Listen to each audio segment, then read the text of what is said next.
మీరు నాతో పాటు వస్తారా? ఇజ్రాయెల్ అన్న, అడవికి వెళ్దాం, వస్తావా? సమాధానం రాలేదు. ఇజ్రాయెల్ అన్న నవ్వుతాడు అన్నమాట. ఇంకో హెజ్రా, నాతో పాటు అడవికి వెళ్దాం, వస్తావా? అమ్మా నేను రాను, ఆడ పులులు సింహాలు ఉంటాయి. రావా? ఆహా రాను, పులులు సింహాలు ఉంటాయి. చిన్న పిల్లలు, మీరు నాతో పాటు వస్తారా? ఎవరు రారండి? అయ్యో, ఎవరు రారా నాతో పాటు అడవికి? మాకు భయం అమ్మ, మేము రాము. ఆంటీ, మీరేనా రండి పోనీ. నాకు అస్సలే భయం. అడవి అంటే భయము, చీకటి అంటే భయం. అయ్యో, మేము రాము. మీరు ఎవ్వరూ రాలేదు. సర్లే పోనీ, నేనే వెళ్తాను. లా లా లా లా లా లా లా లా లా లా లా లా లా లా. అబ్బా, చెట్లు గుట్టలు అన్నీ వచ్చి నేను ఎగిరి ఎగిరి అలసిపోయాను. నేను కొద్దిసేపు పడుకుంటాను. ఒకవేళ సింహం వచ్చి నన్ను తినేస్తుందేమో. మీరు నిద్రపోతున్నప్పుడు నన్ను లేపుతారా ఫ్రెండ్స్? లేపుతారా? అపాయం వస్తే అంటే లేపుతారా? లేపుతారంట. సరే, నేను పడుకుంటాను కొద్దిసేపు. నన్ను నిద్రపోనియండి. సైలెంట్ గా ఉండండి, అరవకండి, సరేనా? ఓకే.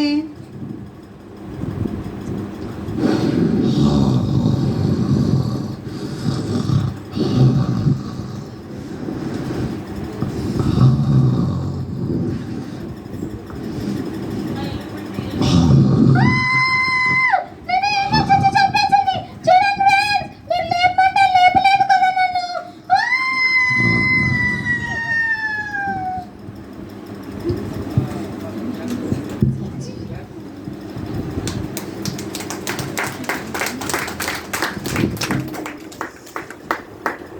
చూసారా ఫ్రెండ్స్, ఆఖరికి టింకు పరిస్థితి ఏమైందో చూసారా? మాట వినని దానివల్ల టింకు ఏమయ్యాడో. అందుకే యేసయ్య ఏమన్నాడో తెలుసా? బలులు అర్పించుట కంటే మాట వినుట శ్రేష్టము. కాబట్టి మాట విందామా? అలాగే తాతయ్య, చాలా మంచి మాట చెప్పారు. ఇంకో మాట ఏమన్నాడో తెలుసా యేసయ్య? నన్ను ప్రేమించువారు నా మాటను గైకొందురు అని చెప్పాడు.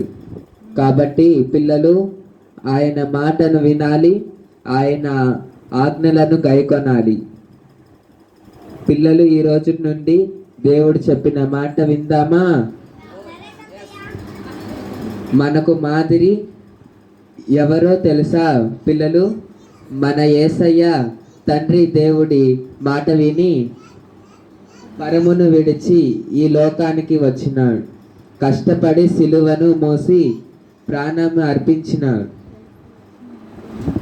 వస్తుంది తెలుసా కూడా, తెలిసినా కూడా కష్టపడి ఇష్టపడి మనల్ని రక్షించి పరమును విడిచి లోకానికి వచ్చినాడు. మనము కూడా ఆయన మాట వినాలి, ఆయనలాగా జీవించాలి. ఓకే పిల్లలు, బాయ్ బాయ్.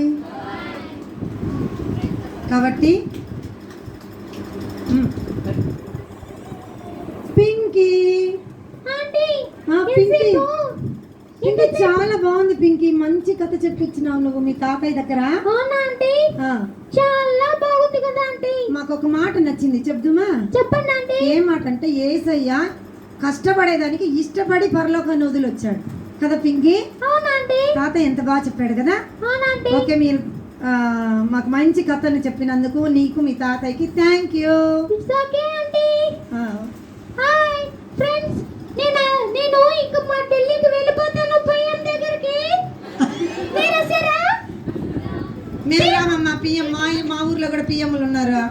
మీ ఊర్లోనే ఉన్నట్టు చెప్తానవ్వా. మీకు పిఎం ఫ్రెండ్ వస్తా? మాకు కూడా ఉన్నారు పిఎంలు ఫ్రెండ్గా. రోజు మాకు ఉత్తరాలు వస్తే ఎత్తుకొని వస్తాను.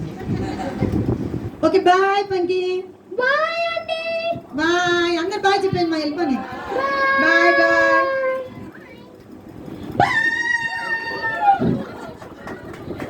ఏమి ఇంత అల్లరి చేస్తున్నావు నువ్వు? Okay bye.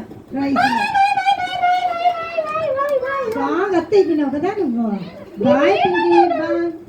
బాగా చాలా బాగున్నావు. మా అమ్మజీ తాతవా? మళ్ళీ కిందికి వచ్చి మనం అందరం తాగదాం, సరేనా? Okay, bye bye bye. ఏసైకి మహిమ, ఏసైకి మహిమ. మనమందరము పిల్లలకి ఇలాగా పప్పెట్స్ ద్వారా కూడా దేవుని గురించి ప్రకటించవచ్చు. ముఖ్యంగా దేవునికి స్తోత్రం, ఆయనని పోలి జీవించాలనేది పిల్లలందరికీ నేర్పించాలి. ఏసైకి మహిమ. బ్రదర్కి మైక్ ఇద్దాము. ఇది కూడా